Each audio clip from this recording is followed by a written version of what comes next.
字仲係死記硬背，讀咗好耐都係記唔入腦，見到新字依然唔識讀。我推出嘅真人互動23天網上學識英文基本拼音課程，完全專注喺英文發音。我會用23日教大家44組常用嘅英文拼音組合，課後亦都歡迎大家 WhatsApp 問我拼音問題。每日只需15至30分鐘，即刻幫到你做到堅字能讀、拼音能寫，冇年齡限制，零英文基礎亦能輕鬆起步。歡迎任何人士報名。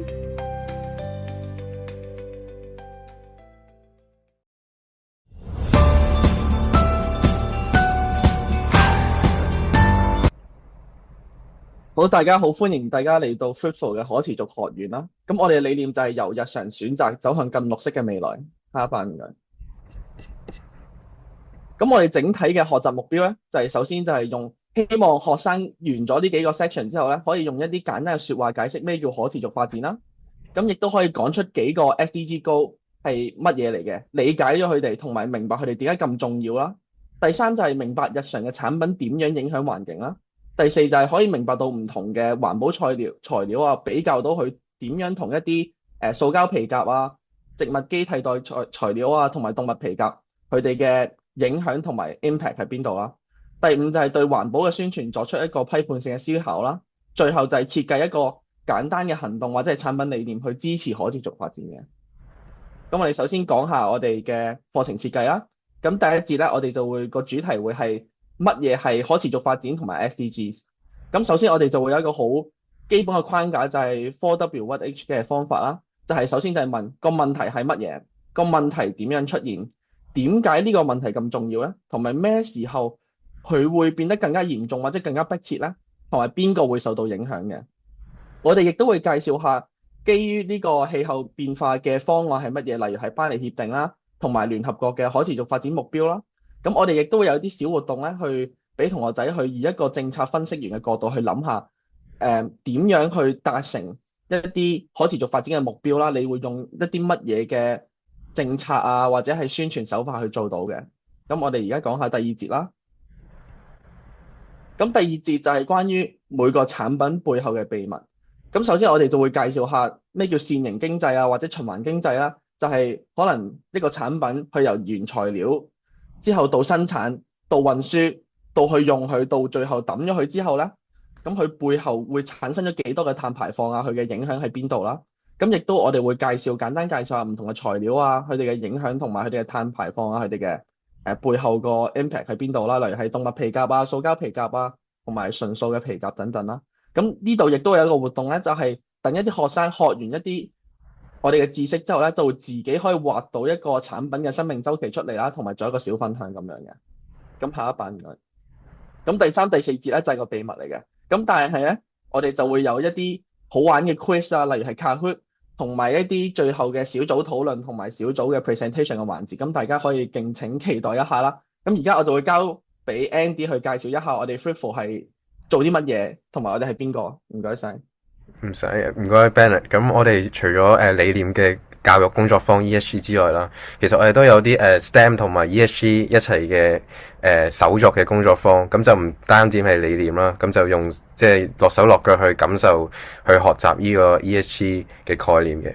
咁我哋就會將一啲水果嘅皮啊，或者蔬菜嘅廢料啊，同埋一啲即係可能園藝嘅草啊嘅垃圾啦嘅廢料啦，就將佢升級再造成一啲純素嘅皮革。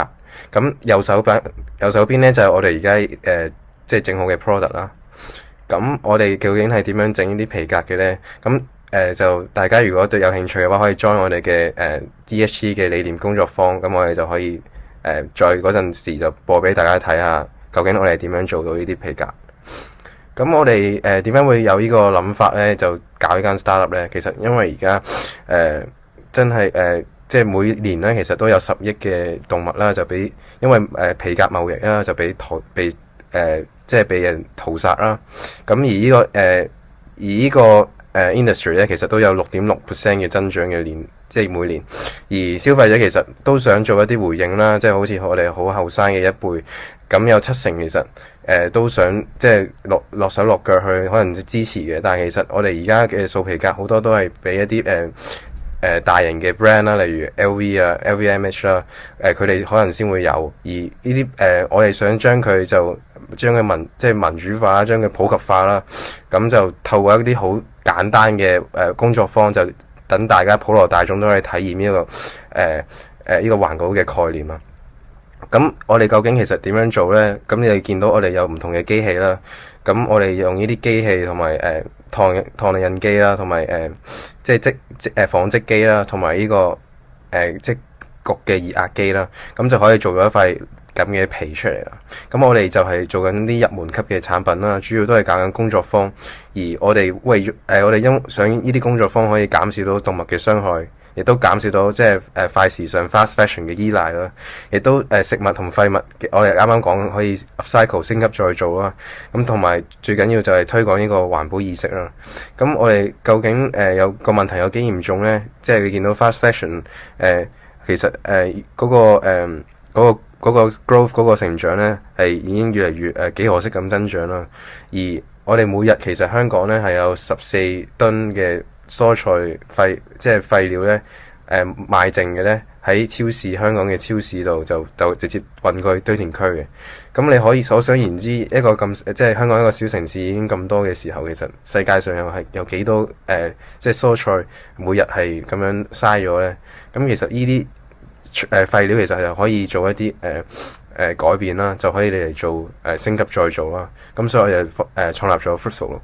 咁就 Fruitful 就見到有即係可能有其他 consultancy firm 有其他諮詢公司都有調查過，有75%嘅人其實即係可以有少少嘅體驗之後咧，更加傾向咧，佢之後嘅消費習慣都會更加環保。咁所以透過呢個低投入低承諾嘅一個形式啦，咁我哋就搞緊呢個工作坊，咁就將佢普及。咁我哋亦都好符合呢個聯合國嘅即係永續發展 sustainability 嘅 goals 啦。第12就係負責任嘅消費同生產啦，同埋第15就係將陸地嘅生態就更加sustainable 啦。咁我哋而家發展就係即係我哋有呢個花球啊，有呢啲首飾啦，有呢啲AirPod 嘅套啦，亦都有啲好細嘅袋仔咁樣啦。咁我哋 workshop 方面咧，就之前喺即係科大啊，同埋我喺西班牙都之前搞過啲 workshop 啦。咁我哋都做緊一啲可以自然分解嘅leather 嘅版本嘅，咁就做法可能有少少唔同啦。咁我哋之後其實每個月都會幫即係同啲中學生搞一啲 workshop 啦，咁就將佢即係普及化，同埋將佢教育緊下一代，亦都可以去啲公司啦，嚟緊會可能去 HSBC 啊，即係之類嘅公司做一啲好簡單嘅 training 啦。咁即係由老至幼都可以唔同年齡層都可以參加呢個工作坊。咁亦都我哋希望我哋嘅即係 R&D 方面都越嚟越成功啦，就做到更加即係出色嘅產品。咁希望大家就踴躍參與我哋嘅工作坊啦。咁就到時見啦。我哋就期待你嘅參與。咁就多謝大家。好多謝大家。大家好，歡迎嚟到今日我哋嘅簡介會啦。我係 Carl。今日我會介紹2個我去任教嘅鋼琴課程啦。好高興認識大家。我哋都知道啦，學鋼琴後有好多好處噶啦。對小朋友嚟講啦，咁佢可以幫助佢大腦嘅發育啦，提升佢嘅 IQ 同埋 EQ 啦。對大人嚟講咧，彈鋼琴亦都係一種好好嘅放鬆情緒嘅方法嚟嘅。但係鋼琴容唔容易學咧？好似又唔係咁容易喎。我哋可能都聽過有好多人學到一半就唔學，或者係放棄，覺得學唔識嘅例子啦。但係今日咧，我會介紹2個可以幫助大家好容易快速咁學識鋼琴嘅課程啦。首先就係我哋嘅啟蒙鋼琴速成班啦。呢個係一個專門為4到10歲學琴未夠半年嘅小朋友而設計嘅有趣嘅鋼琴課程。咁課程嘅內容包括啲咩呢？首先就係一個正確嘅姿勢同埋手型啦。呢個係對佢以後學習鋼琴打下一個好良好嘅基礎。第二咧就係學習佢點樣去睇五線譜啦。我哋會教五線快速認識五線譜嘅方法啦，同埋每一種音符嘅種類同節奏嘅。第3個咧就係我哋會教佢熟悉鋼琴鍵盤上面每一個音嘅位置啦，幫助佢以後去彈奏樂曲啦。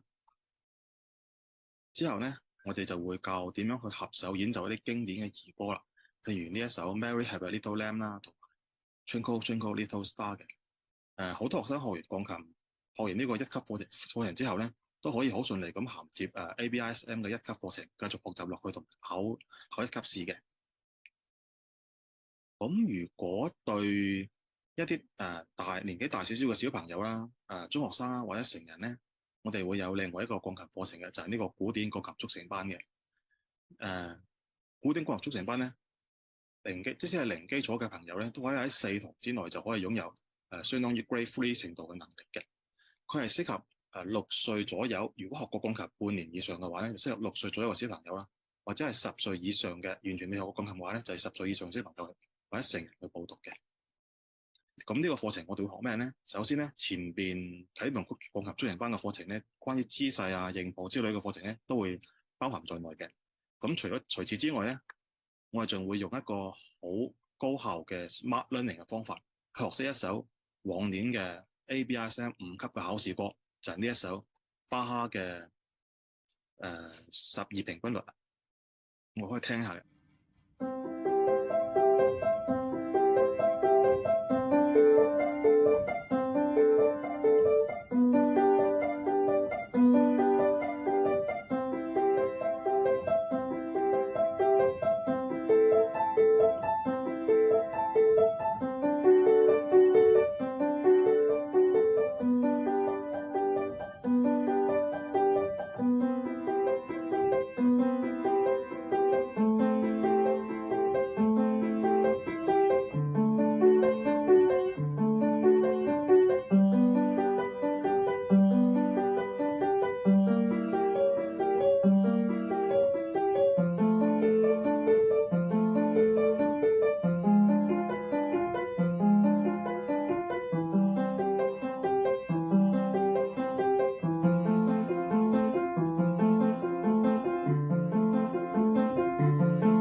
呢首都係而家大家睇到個視頻咧，都係以前嘅學識組學生嘅演奏示範啦。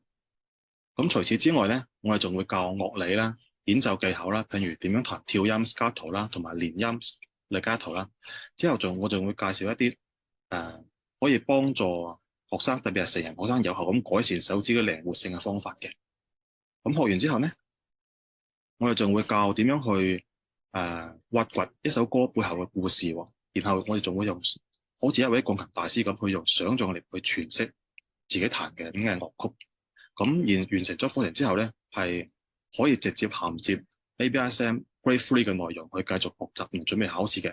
我有好多成年學生都係啦，咁佢以前嘅鋼琴老師可能教唔識佢彈琴啦，但係學咗我呢個課程之後咧，咁佢可以上到手喎，可以彈到相當於兩三級程度嘅歌。亦都有啲學生咧，咁學完之後咧，咁直接開始1個月繼續學習 Grade 3嘅 syllabus 啦，1個月之後咧就可以準備到考試嘅。咁呢個就係我要介紹嘅內容啦，多謝大家。